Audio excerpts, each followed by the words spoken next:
हाँ तो प्यारे मित्रों, आज की कथा में बात करेंगे सुकन्या की। सुकन्या राजकुमारी थी, राजा की पुत्री थी। राजा को बहुत प्यारी थी। राजा जहाँ भी जाते सुकन्या को साथ ले जाते थे।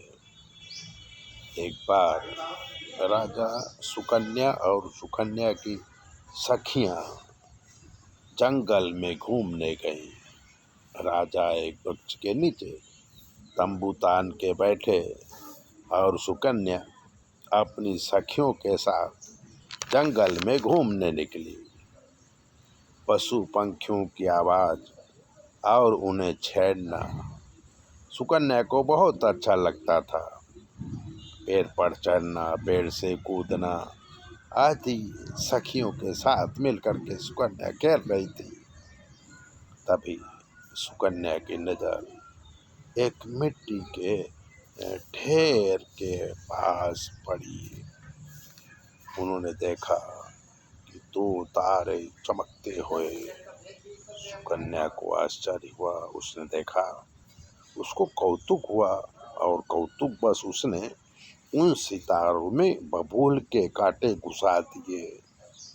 अंदर से खून की धारा बहने लगी। सुकन्या डर के मारे वहां से भागी और अपने सखियों के साथ आगे बैठ गई। बात ऐसी थी कि च्यवन ऋषि तप कर रहे थे तो उनके शरीर में माटी जम गई थी। खाली दो आंखें ही चमक रही थी। उन्हीं आंखों में सुकन्या ने बबूल के कांटे घुसा दिए। फलस्वरूप राजा के मंत्री, सिपाही और राजा के पेट में बड़ी पीड़ा शुरू हो गई।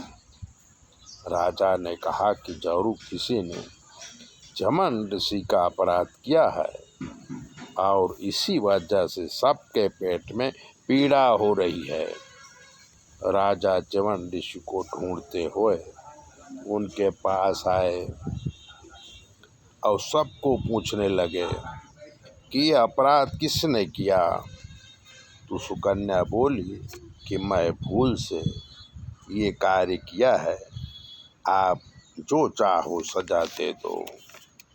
राजा ने च्यवन ऋषि से माफ़ी मांगी और कहा कि मेरी राजकुमारी, मेरी बेटी से अनजाने में आपका अपराध हुआ है तो उसे माफ़ करो।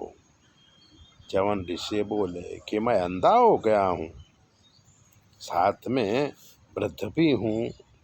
अगर तुम्हारी बेटी मेरे साथ शादी करके पूरा जीवन मेरी सेवा करे तो मैं माफ़ कर सकता हूँ।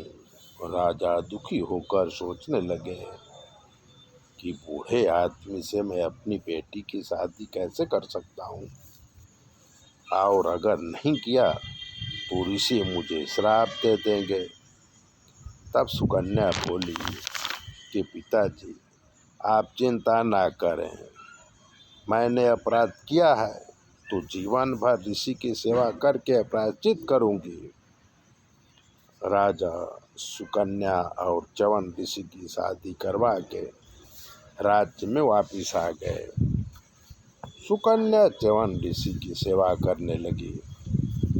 एक निष्ठा से पति भक्ति और पति सेवा से उसका पुण्य बढ़ा और देवताओं ने परीक्षा करने के लिए अश्विनी कुमारों को भेजा जो देवताओं के वैद्य थे। अश्विनी कुमार आके सुकन्या को बहलाने के लिए बोले कि इतने बूढ़े के साथ रहकर तुम क्या सुख पाओगी, चलो हमारे साथ, हम तुम्हारी शादी कोई अन्य पुरुष से करा देंगे। सुकन्या ने कहा कि आप लोग यहाँ से चले जाओ, आप यही मेरे पति और भगवान हैं। पूरा जीवन मैं इन्हीं की सेवा में बिताऊंगी। अश्विनी कुमारों ने तब एक आंवले का वृक्ष सुकन्या को दिया और बोले कि इस आंवले के पेड़ से प्राश बनाना, और उसकी विधि भी सिखा दी। कहा तुम्हारे पति देखने लगेंगे, जवान हो जाएंगे, हमारा ऐसा आशीर्वाद है। सुकन्या ने अश्विनी कुमारों को प्रणाम किया और च्यवन ऋषि की सेवा करने लगी। थोड़े ही दिनों में च्यवन ऋषि जवान हो गए और सुकन्या अपने पति के साथ राजमहल में आई। राजा ने सारी व्यवस्था किया, जंगल में महल बन गया। सुकन्या अपने पति के साथ वहीं रहने लगी।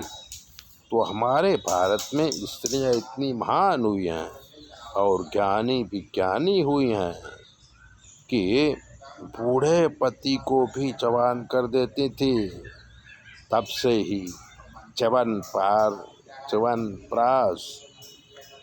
का प्रादुर्भाव हुआ और आज तक जो रोगी लोग हैं अथवा जवानी इच्छा रखने वाले लोग च्यवनप्राश खाते हैं और आनंद करते हैं।